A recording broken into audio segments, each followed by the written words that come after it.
Fate Be Changed, Chapter 28, Merida. Bring this to the larder. Merida expelled a shallow oof as one of the bakers dropped a sack of flour into her arms. The bag slammed onto her chest, knocking the wind from her lungs. Hurried up, Rona said.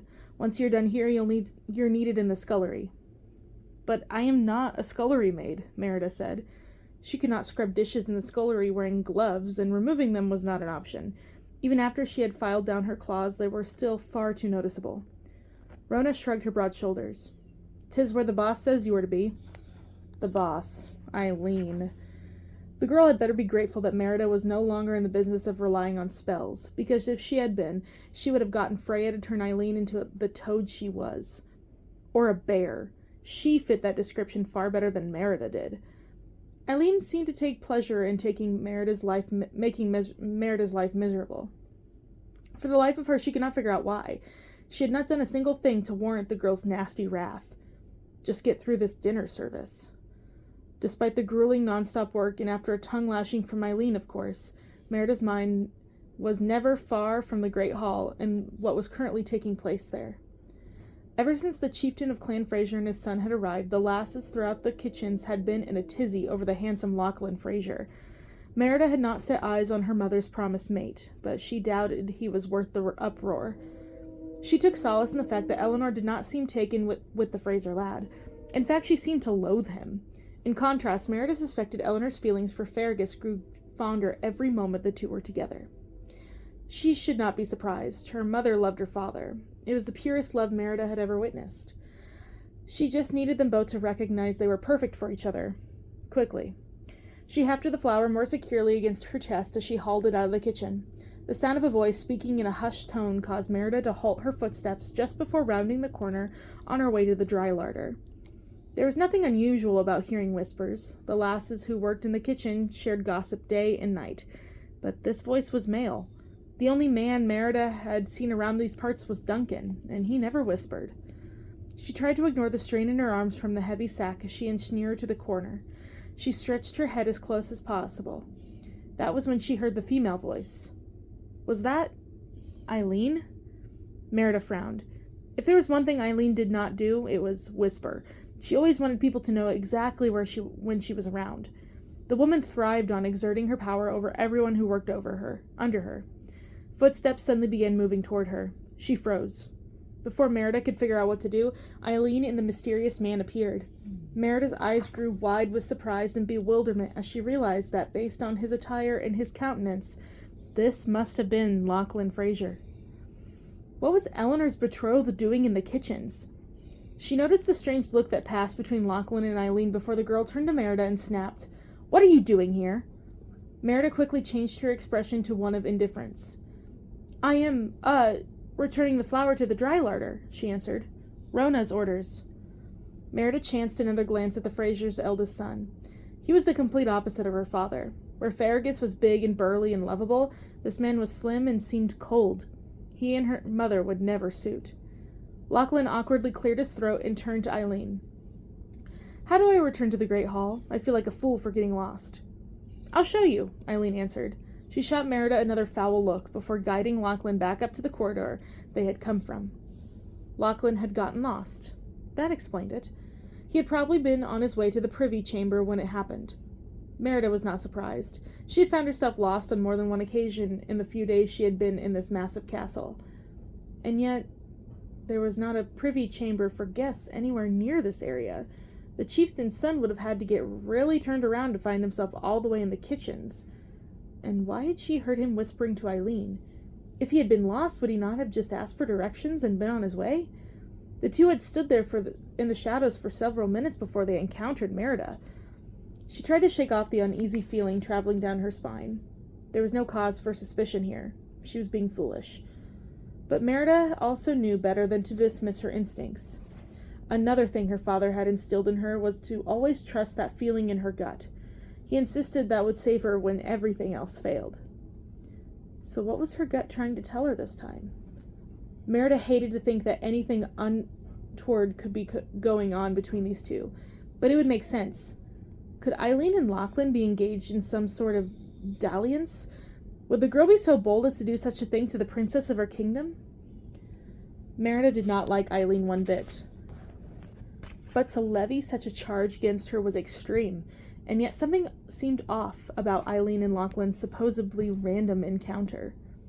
There was more to this, and she was going to figure it out. Merida continued to the dry larder. She deposited the sack of flour and helped Sorcha store away the other items that had been used to make that night's desserts. For a moment she considered mentioning the encounter with the princess's future betrothed, but the girl would likely think her daft if she shared what were likely unwarranted suspicions. "You are being daft," Merida whispered to herself. "What's that you say?" Sorcha called. "Nothing," Merida quickly replied. "Are the dinner preparations complete?" "Yeah," Sorcha answered. She leaned closer. "You just missed your favorite person. Eileen was in here a minute ago preparing the king's dessert. She will not allow anyone else to bake his fig cake because she knows it is his favorite, and she likes it when he praises her for her recipe." Unfortunately, Merida had not missed Eileen. "Well, if all is done here, I shall head to the scullery," she told Sorcha. "The scullery? What are you going there for?" She hunched her shoulders. "'Tis where I am needed," or where she had been banished to by Eileen. She left Sorcha in the dry larder and rode away to the scullery.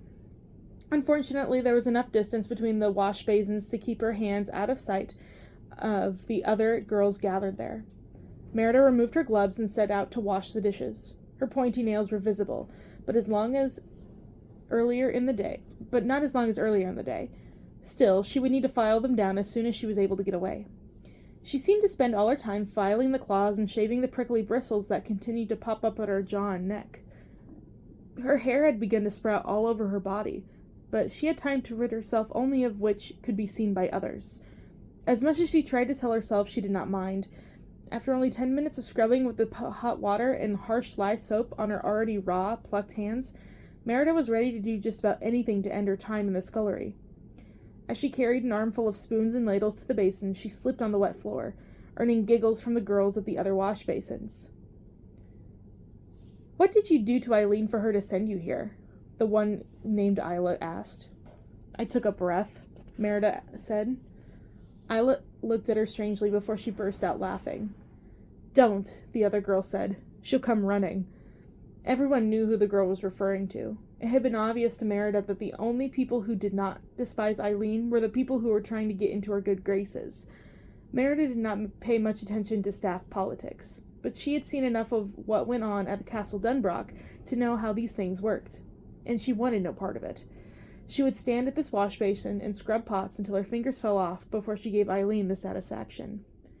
Merida added more soap to the murky water before carting the last of the utensils to the wash basin. She had just lowered the last knife into the water when she heard, "What are you doing in here?" Merida whipped around to find Eleanor standing over the door to the scullery. No one had ever looked more out of place than the princess, standing there in her ice-blue gown amid the stacks of dirty dishes, pots, and cooking utensils. "I was sent here," Merida answered. "By whom, Duncan?"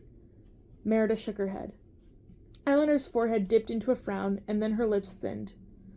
"Come with me," she said, before lifting the hem of her gown and marching out of the scullery. Merida looked at the other girls, who watched them with shocked expressions. Something told her that they had seen the princess more in the past 2 days than they had in the past 2 years.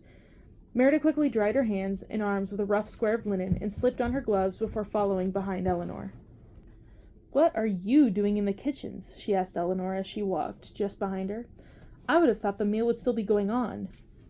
"Father had to retire early," Eleanor answered. "He fell ill at the end of the meal. Thank goodness the Fraser and his son decided to take their leave once my father withdrew to his chamber." They arrived at the main cooking area, and as had been the case during Eleanor's previous trip to the kitchens, much of the staff stared with a mixture of curiosity and apprehension. "Princess," Eileen drawled as she rounded the massive cauldron. She tossed the towel she had been using to wipe her hands over her shoulder. "You're in the kitchens again? We may have to strap an apron on you soon." Everyone in the kitchen went silent as they waited for Eleanor's reply. "I'm only here to get Merida," she said. Eileen's brow rose. "Oh, and what do you need her for this time?" "That is not your concern," Eleanor said. Well, I will have to tell Duncan something when he asks why the lass he hired to work in the kitchens is not working. Again, she tacked on. I said she is none of your concern, Eleanor repeated. You do not have to worry about Merida anymore. She has been promoted. Merida's eyes widened at the size of the dinner plates stacked at a nearby table. I have? She asked. Yes, you will work as my personal maid, Eleanor said. There were several gasps from those in the kitchen. Merida glanced around and looked at the shock of some of the faces. She saw outright malice in the eyes of the couple of the girls. In Eileen's, she saw barely leashed rage. Eleanor turned to her. Follow me, Merida.